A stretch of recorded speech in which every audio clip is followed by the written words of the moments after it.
Swayam Prabha. Digital India. Educated India.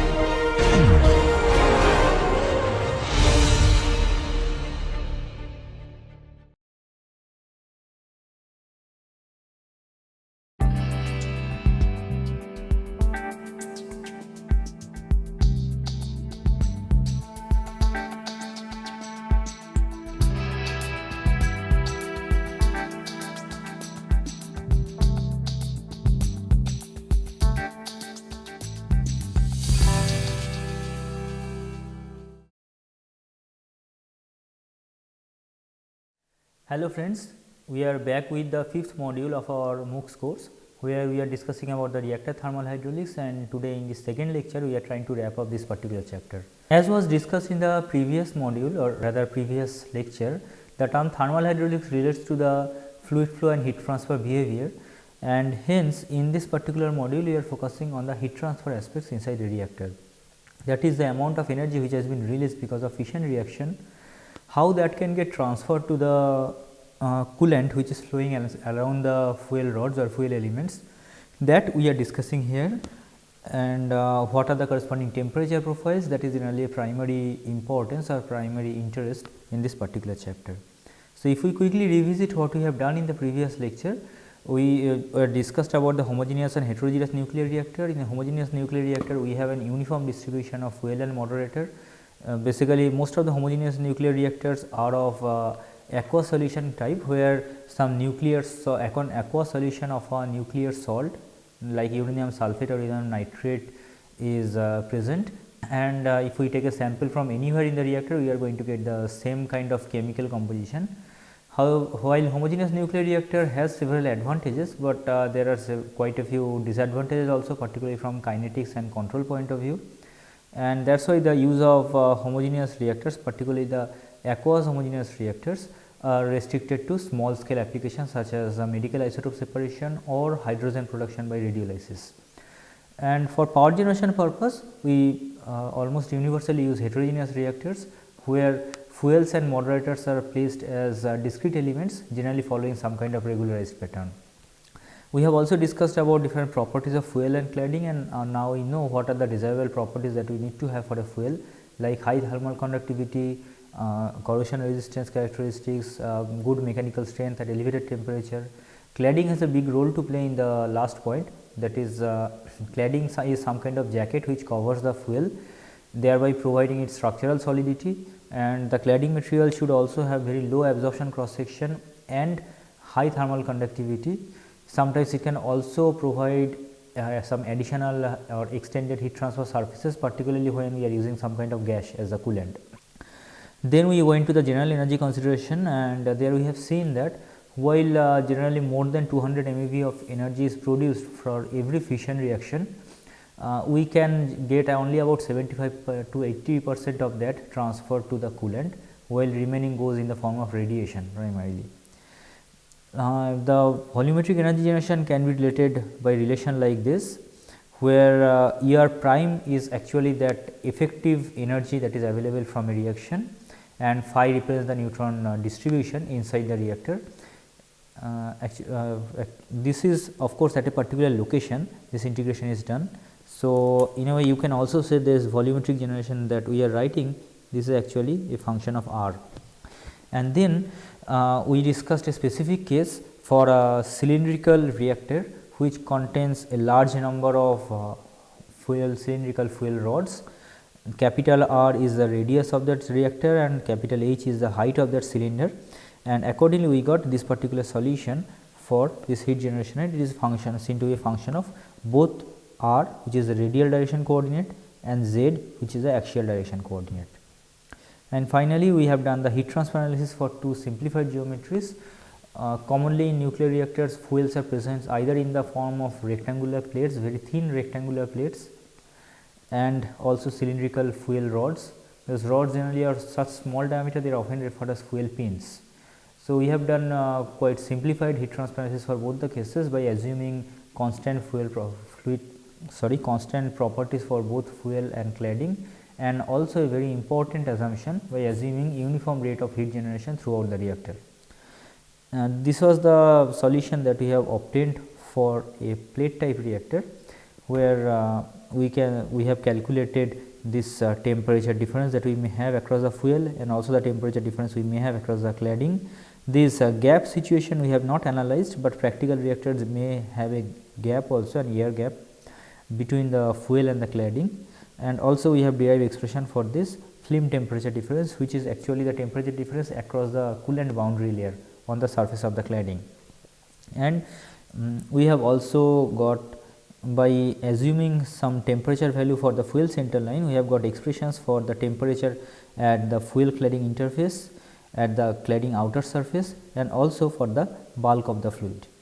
And we have seen that primarily if we neglect the gap between the fuel and cladding, we can draw a simple electrical analogy for that situation, where T naught is the fuel center line temperature, which can be thought about as the source of energy, and T bulk is the bulk fluid temperature, and in between there are three resistances through which the heat flux or rate of heat transfer, whatever we would like to consider, that is flowing through. Here Q dot is the rate of heat transfer, and R 1, R 2 and R 3 are the three resistances. R 1 is the fuel thermal resistance, R 2 corresponds to the cladding thermal resistance. Both R 1 and R 2 are actually conductive resistance, because fuel and cladding generally being solid in nature. Liquid fuel can of course be there, as we have discussed in the last lecture, but liquid fuel is primarily used in homogeneous reactors, whereas heterogeneous reactors primarily use solid fuels only. So, both fuel and cladding are solid materials, and hence R 1 and R 2 both refer to conduction resistances only. R 3 rather refers to the convective resistance, because of the convective heat transfer that is going from the going between the coolant outer surface and the bulk of the fluid. These are the two geometries that we have considered, the plate type fuel and the cylindrical fuel rod, and these are the expressions that we got for the fuel resistance. We just derive these expressions without discussing into the details. We can clearly see that the resistance for both the cases are inversely proportional to the thermal conductivity of the fuel, which is a very logical observation. Higher the thermal conductivity, hence the smaller will be the value of this resistance, and therefore, the smaller will be the temperature difference across the fuel, or the temperature difference between T dot and T s, which is the surface temperature at the fuel cladding interface. The difference between T naught and T s will progressively be smaller as the thermal conductivity of fuel keeps on increasing. That is why metallic fuels are highly preferable, so that we can keep the temperature differential small, but metallic fuel, pure metallic fuels or metallic alloys have their own disadvantages, like lower melting points, etc. If we use some oxide fuel or ceramic fuel, thermal conductivity will be quite low, and we may have significant amount of temperature change across the fuel. Then the second group of resistance, which is associated with the conduction through the cladding, that is also inversely proportional to the thermal conductivity of the cladding. Now, cladding generally uses some kind of metallic element like metallic alloys like magnox or zircaloy or maybe stainless steel, which have quite reasonable values of the thermal conductivity, and hence the temperature change across the cladding itself is generally very small. And finally, we have the convection resistance for the associated with the heat transfer from the cladding outer surface to the bulk of the fluid, and this as expected is inversely proportional to the corresponding convective heat transfer coefficient. So, for any of the elements we can always write that the rate of heat transfer is equal to the effective temperature difference, which is T naught minus T bulk, divided by the corresponding resistance, and if we consider the case for a fuel rod, then the total resistance has to be equal to delta T by Q dot is the summation of these three components.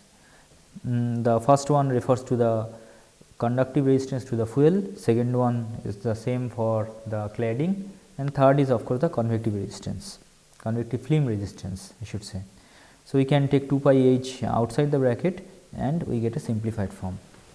For most of the practical reactors, however, the thickness of the cladding is extremely small compared to the diameter of the fuel itself or radius of the fuel itself. Fuel pins are also having quite small diameter, but size of the cladding can be even significantly smaller than that. So, whenever we are dealing with a situation where B is extremely small compared to A, we can perform a simple analysis. We know that log of 1 plus x can be expanded as, if x is sufficiently small, we can always write this as x minus x square by 2 plus x cube by 3 minus dots. So, in this case also when b becomes smaller than a, we can write log 1 plus by upon a to be nearly equal to b upon a. Here we are neglecting all the terms from second order onwards, and accordingly this equation simplifies to even simpler form like this. Now, this total resistance is quite important knowledge to have, because of course, we have done this analysis using a very simplified form of the heat generation. We have assumed a uniform heat generation throughout the entire fuel pin or fuel plate element. However, that is not true in practice. There is always variation in the heat flux in both radial and axial direction for a fuel rod. But generally the dimension in the radial direction is so small compared to that in the axial direction, we can invariably take the temperature variation in the radial direction to be negligible and consider only the axial directional variation, and in that case this concept of thermal resistance is very important. We shall be seeing that in this particular case. Here our geometry is that of a cylindrical reactor. Here actually the diagram is not perfectly placed, I can say. This is a fuel pin that I have shown here, a fuel pin which is having this r is wrong, it is having a radius of a and the corresponding thickness of the cladding is b. And here now instead of 1 we are taking 2 dimensions, r is the radial direction and z is the axial direction, and our center or the origin of the coordinate system is located at the centroid of this particular fuel pin. That is, we can say that the expanse of the fuel pin in the radial direction is from r equal to 0 to r equal to a, whereas that in the axial direction is from some minus h by 2 to plus h by 2, as h is the total height. And this particular location, or sorry, let me correct this particular location refers to z equal to 0. And now this is the fuel pin that we have, and we are placing this fuel pin inside a large cylindrical reactor of radius capital R and height as the same height of the of each fuel element, which is capital H. Now, we have earlier analyzed such a situation and seen that in the last lecture we have seen that corresponding distribution of the volumetric heat flux can have a form like this. Now, if we apply this equation to a fuel rod which is located just at the center of the coordinate system, just like this one here, that means it is located at a position at r equal to 0, and so invariably we can reduce this one to a form like this. That means the heat flux becomes a sole function of z, but this is applicable only for the fuel rods which are located quite close to the origin, that is at r equal to 0. If we are talking about a location which is not very close to the center line, then in that case we can also write q dot triple prime is equal to q dot triple prime max, which is a function of r into this cos pi z by h, where this q dot max will keep on varying in the radial direction, and for different radial location we are going to get different value for this maxima. But presently let us restrict ourselves to a fuel rod located close to the central line, very close to the central line, so that the r dependence can be neglected, and hence for that particular fuel element this heat generation becomes a sole function of the axial directional coordinate, which spans from minus h by 2 to plus h by 2. Now, in a practical reactor quite often you will find that the fuels are having an arrangement like this. They are generally placed in a lattice like this, where these circles are all fuel rods, like 9 circles are shown here. Each of them is a fuel rod, and all of them are immersed into the large expansion of coolant. So there is no exclusive coolant channel, the coolant is only flowing through the intermediate spaces between this fuel pin. Now, instead of considering all this coolant channel or all this fuel and coolant flow around that, let us just consider one and use the corresponding symmetric condition with respect to the other. So, here each fuel rod is having having a radius of A, and around each of them we have considered a square of size S. Here S is the spacing between two neighboring fuel rod in both directions. So, and S is also the size or dimension of this particular square block that we have selected. So, we can be visualized to have a form like this, where our domain reduces to a square block which is being filled up with water and that or whatever coolant we are maybe using, and also there at the around the center end of that we are having a circular fuel pin which is having a radius of A. This is the view from the other direction.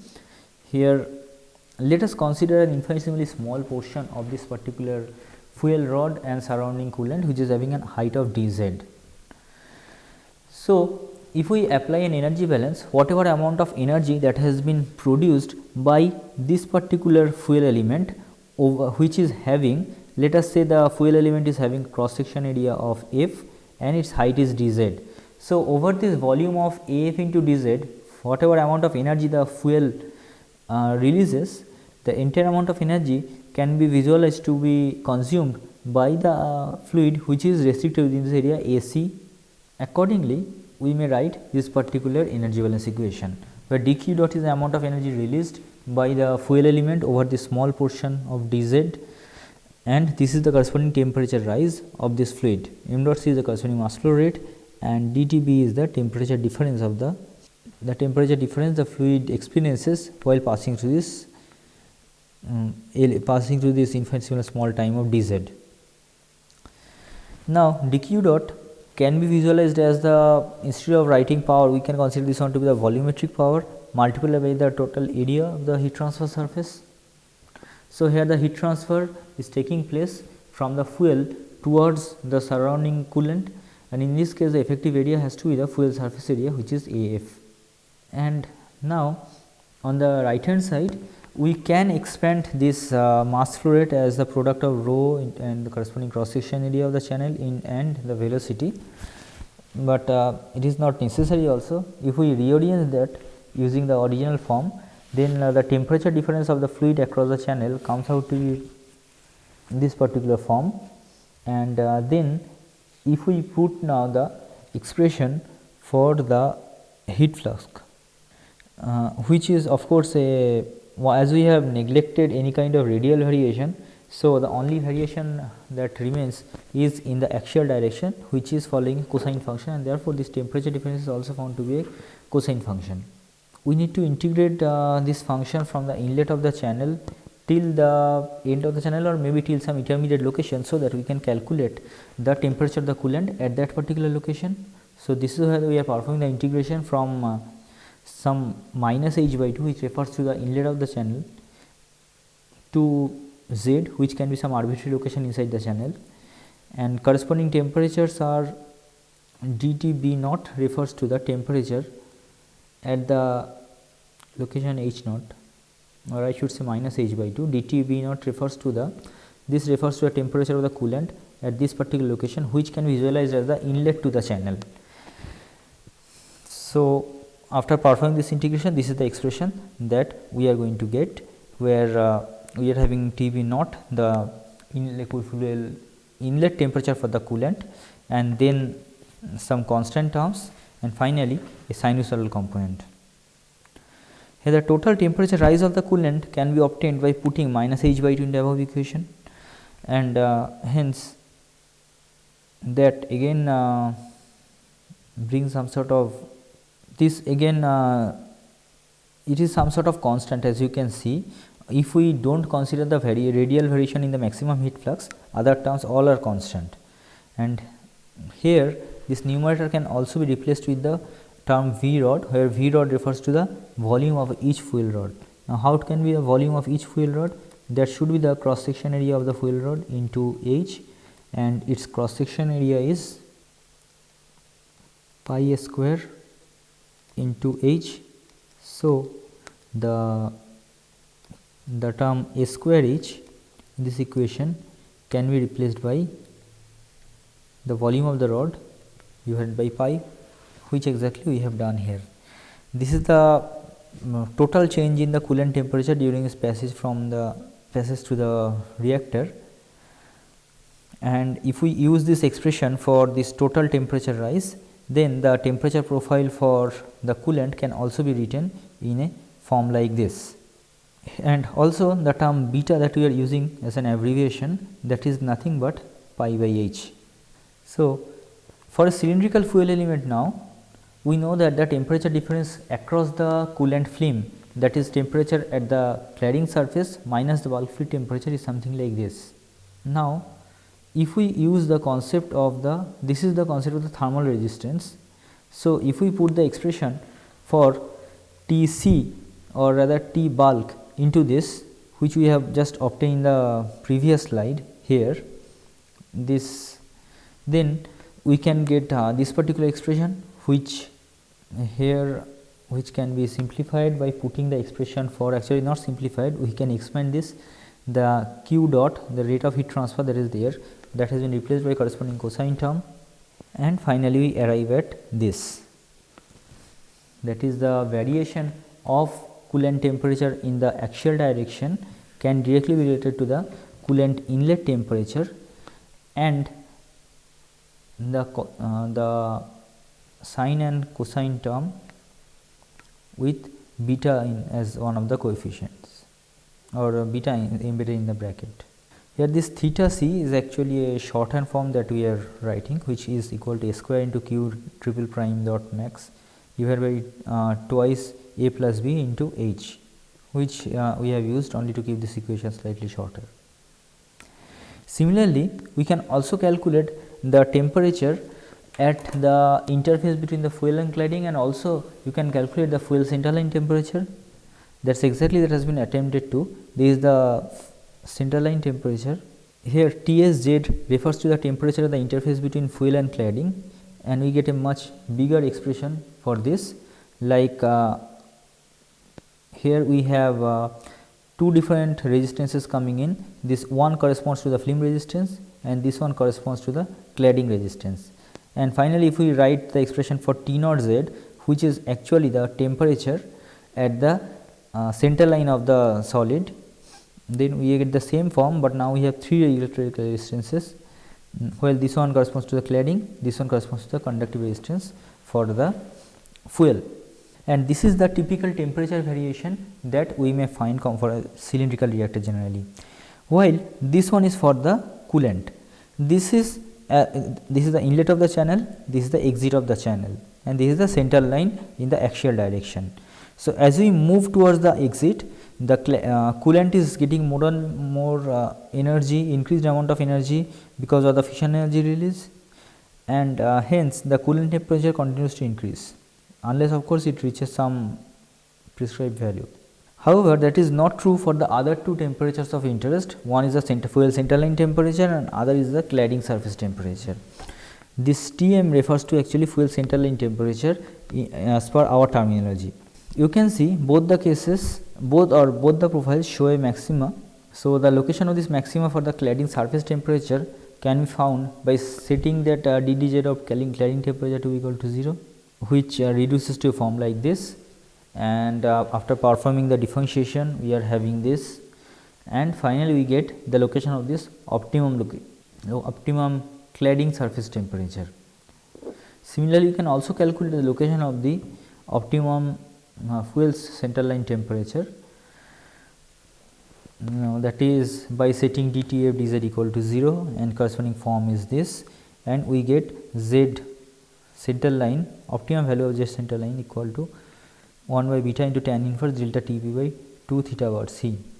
Here theta bar actually is a shorthand notation, because as there are quite a few terms involved, three different resistances involved during the calculation for the fuel, we consider them in a short notation of, actually there is a typing error here.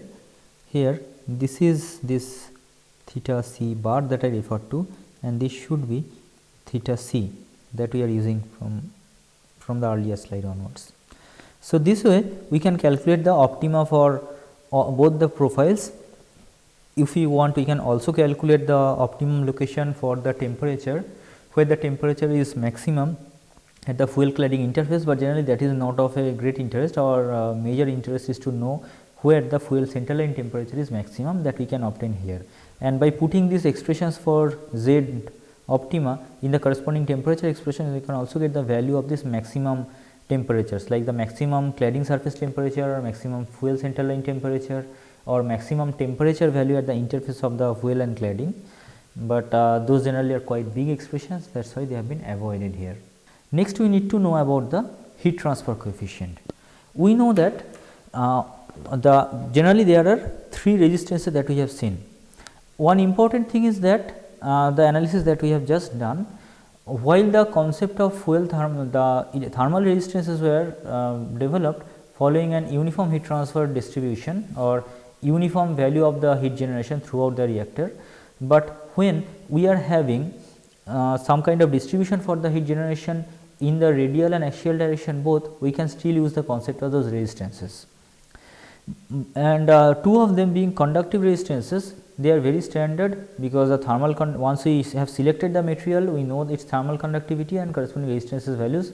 Once we fix up the dimensions as well, corresponding resistance values are fixed. But the convective resistance depends on the heat transfer coefficient, and the heat transfer coefficient may depends on infinite number of factors, like it may depend on what is the nature of the coolant, what is the nature of the cladding outer surface, that is a surface where the solid and fluid are having some kind of interaction, what is the nature of the flow itself, whether it is laminar or turbulent, and similarly several other factors. But commonly for any general coolant like water or heavy water or organic liquids or gaseous, heat transfer coefficient can have a form like this. Nusselt number can always be expressed as a function of Reynolds and Prandtl numbers. Here Reynolds number is defined as form like this. You can see here u is the velocity of the coolant and nu is the kinematic viscosity of that, chosen generally corresponding with the average temperatures. And other term that we can find in the definition of both Reynolds number and Nusselt number is D equivalent, which actually is a suitable length scale, and it is also called the equivalent diameter. D equivalent, it is, or hydraulic diameter also is a very common name. Now, equivalent diameter has a definition of 4 AC by pi, where AC is the corresponding cross section area and pi is the weighted perimeter. Now, if we are dealing with a channel with circular cross section, say your geometry is that of a circular channel and through which the coolant is flowing, then calculation of this D equivalent is very easy. In this case, if D is the diameter of this one, then D equivalent is 4 into the area of this one. Area should be pi d square by 4 and divided by what should be the weighted perimeter for this? This is pi into d, so it comes equal to d. That is, when you are dealing with a circular channel, this is just reducing to the diameter of that channel. But when you are dealing with a non-circular duct channel, then we have to find a way of calculating this D equilibrium. Like this one is the common representation of fuel rods and coolants inside the reactor. Here we are having circular fuel rods, each of radius a, and we can select a square of size s around each of these. Here s is the spacing between successive fuel rods. So, this particular portion, this hatch portion can be viewed to be occupied by the coolant, like we have considered earlier in our earlier analysis. In this particular case, we can calculate equilibrium dimension to be something like this. Here, what is the area for each such S square is the area of the square, and the area occupied by the coolant will be this minus the area of corresponding circular fuel rod. So, this pi S square, this multiplied by the 4, and what will be the corresponding weighted area? That has to be the perimeter of this particular circle or circular fuel rod, which is 2 pi a. That is precisely what is written here. If your geometry, this is the most common geometry, but if the geometry is something else, we can the same way calculate corresponding equilibrium length, equivalent diameter or the length scale to identify Reynolds number and Nusselt number. There are several ways we can put the values of this coefficient C and these two exponents m and n. One can be the age old Dietz-Boelter correlation, where C is 0.023, m equal to 0.8, and this being a heating case, n equal to 0.4. But there are several others experimental relations. Here we have to depend upon experimental correlations to identify the expression for Nusselt number. For ordinary flow, for flow of ordinary water through a lattice of rods, this is one correlation that sometimes is used in nuclear thermal hydraulics. Here you can see m equal remains the same, that is 0.8, and n equal to 1/3, but C is having, instead of a constant number, it is having some kind of expression. Here this VW refers to the volume of water that is present inside such one element, that is the square minus circle, whatever is left, what is the volume of that, volume of water that is present there, and this is Vf, the volume of fuel, the fuel rod corresponding to again such each selected module. There can be several other correlations as well, but which are applicable for such kind of coolants. And if we are using liquid metal as coolant, liquid metals have much higher thermal conductivity compared to the other coolants, and therefore those Dietz-Boelter kind of relations are not applicable. One correlation that is commonly used, was proposed by Dwyer, particularly for hexagonal lattices, is like this. Here S is the same, that is the spacing between neighboring fuel rods, and the D is the diameter of the fuel rod. So, D is actually twice of this A. This psi bar is some kind of empirically fitted constant, where we can find Prandtl number and Reynolds numbers involved, and also you have Peclet number P, which is the product of Reynolds and Prandtl number. So, this is one correlation that can be used when you are having liquid metal as the coolant, but this one has a restriction. It is applicable only for S greater than 1.35 times the diameter. And if we are dealing with a channel where the diameter is much, or this S by D ratio is much smaller, a much tightly packed lattice, this can be one of the relations that can be used. If we are using a lattice which is not hexagonal in nature, some kind of a say triangular lattice or a square lattice, then this Nusselt number relation can be multiplied with a suitable conversion factor, and then the same formula can be used. This is a typical nature of the temperature distribution that we get across the liquid flame. When you are having a non-metallic coolant, there you can, the thermal conductivity being small, corresponding resistance is quite large, and we can see this is a rapid reduction in the coolant temperature quite close to the surface. But if we are using liquid coolant or liquid metal as the coolant, because of high thermal conductivity, it increases quite gradually and almost following a straight line kind of relation.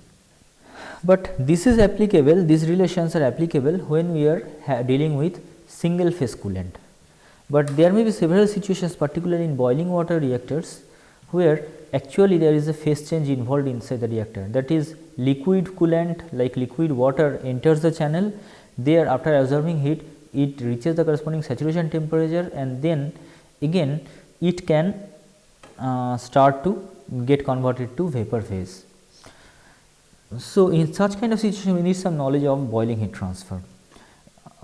I hope all of you have idea about this, and this, as this is the classical diagram available in almost every heat transfer book, but just for the purpose of completion, the completeness of this one, I am mentioning here about the boiling curve that we may get for a pool boiling situation. Pool boiling refers to where we are heating up a some quantity of fluid in an open container, so that there is no exclusive flow before the initiation of heat transfer. In such kind of case, we get 4 clear regimes of heat transfer. Here on the horizontal, the vertical axis, the heat flux is plotted on logarithmic scale, and in the horizontal axis we have delta T, which is actually the wall temperature minus saturation temperature corresponding to the pressure at which this experiment is being conducted. So, initially we get a pure convection zone where liquid is present, pure single phase liquid, and phase change is yet to get started. Then we enter a nuclear boiling regime where we have isolated bubble formation at the heated surface, which after some time may get detached from the surface and then rise because of the buoyancy effect.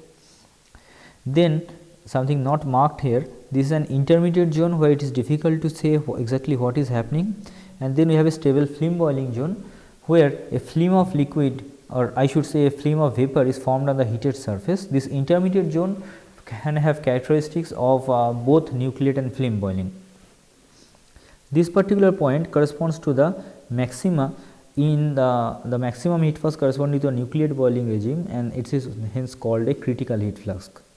If we are dealing with water and atmospheric condition, this pure convective zone runs up to 5 to 6 degrees of this delta T, whereas this critical heat flux typically appears around a degree of superheat of 30 degrees Celsius, and the corresponding heat flux value corresponding to critical heat flux can also be high.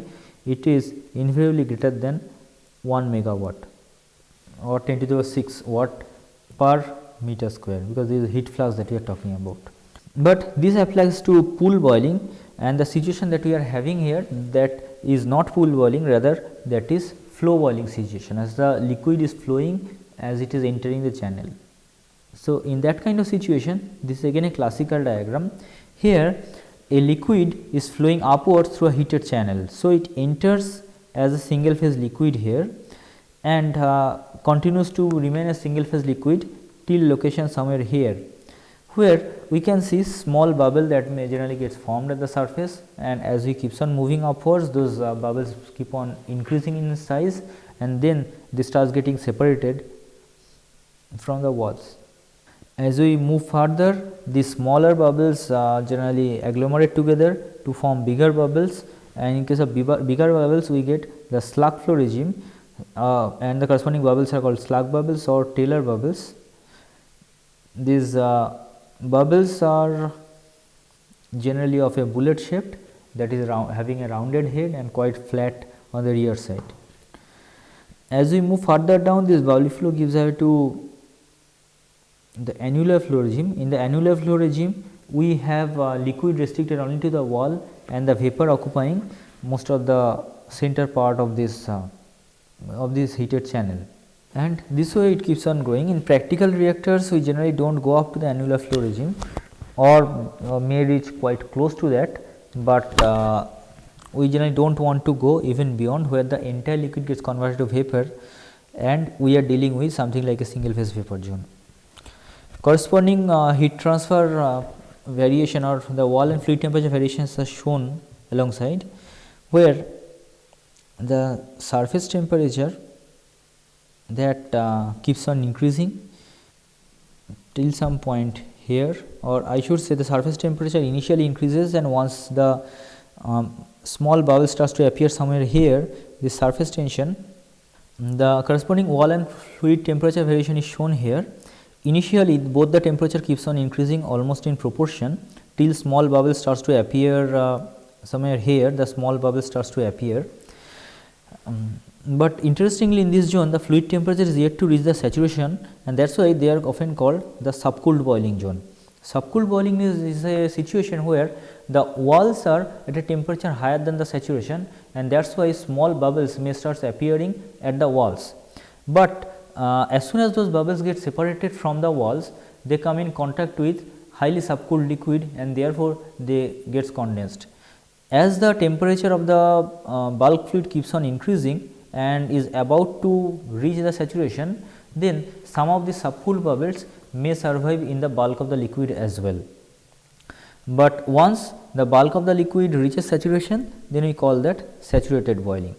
So, once we enter the saturated boiling zone, then the wall temperature remains constant and the fluid temperature also remains constant at the saturation temperature. This entire portion is called the nucleate boiling zone, which is analogous to this nucleate boiling regime of pool boiling.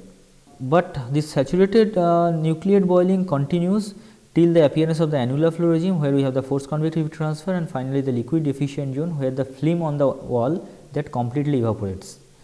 And when at this particular juncture, when the liquid film at the wall completely evaporates, then the heat that is supplied to the wall it has nowhere to go basically, because there is no liquid film in contact with the wall.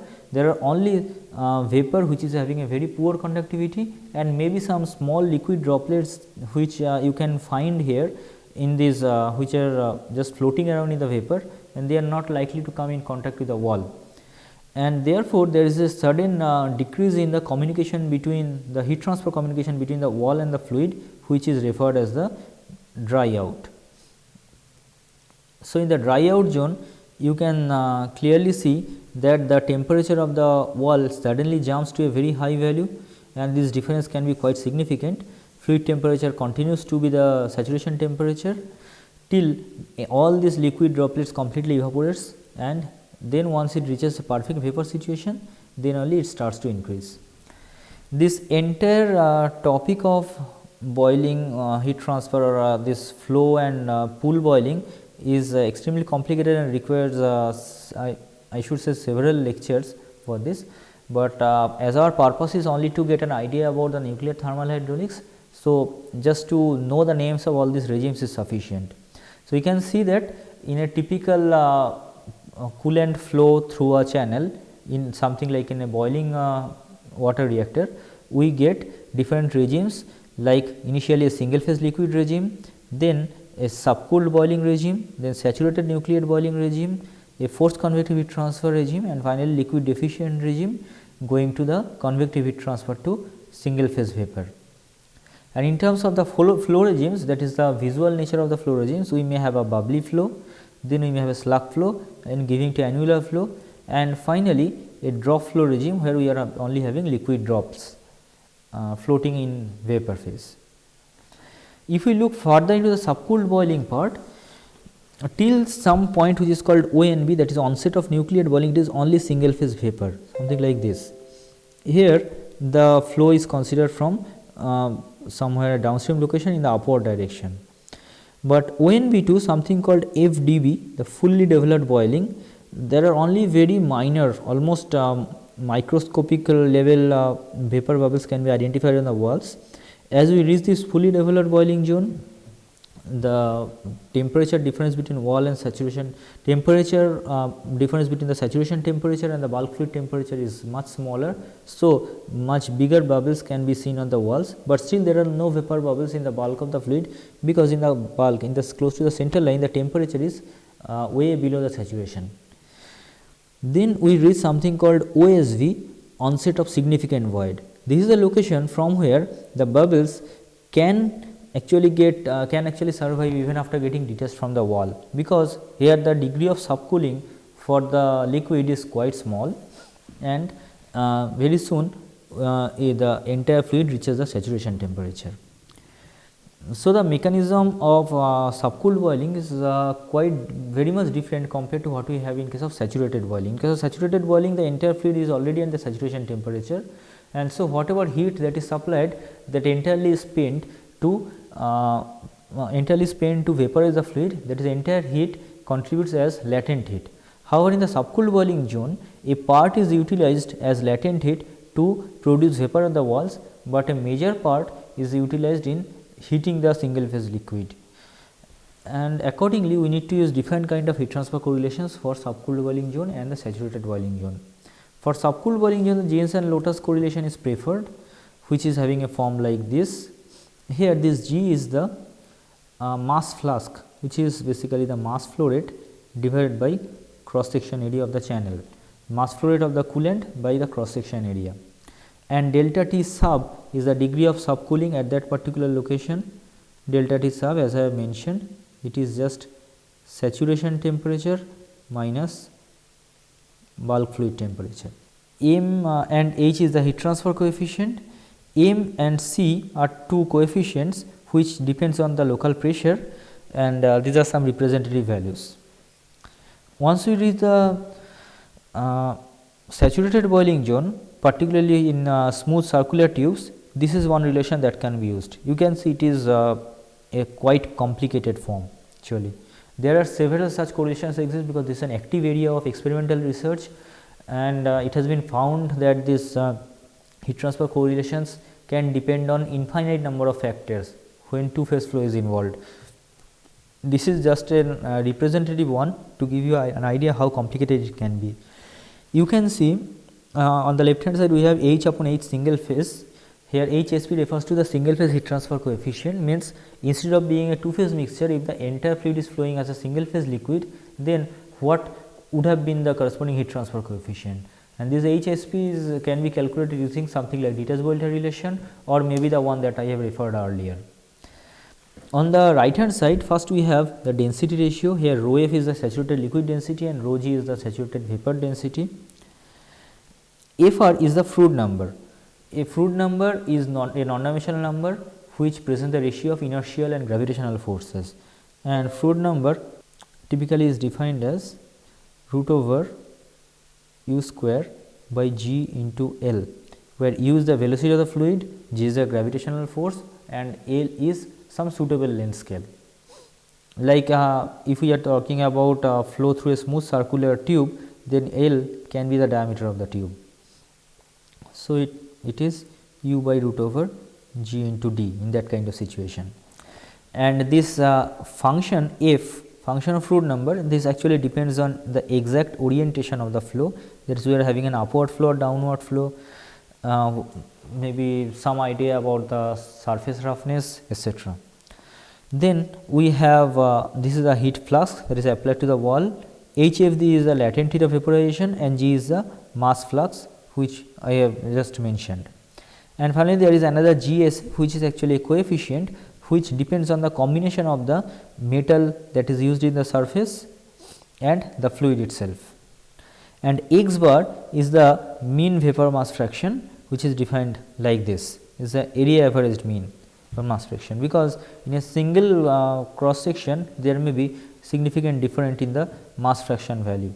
Like if we take a sample somewhere here at this particular cross section, at here you will be getting some value of the vapor cross section, vapor void fraction or mass fraction. Here also you will be getting something, but if you take a sample from somewhere, you are going to get a mass fraction of 0. So, you need to define an average mass fraction, and this x bar value can be put here. This relation is applicable for x bar, a wide range of x bar from 0 to 0.8.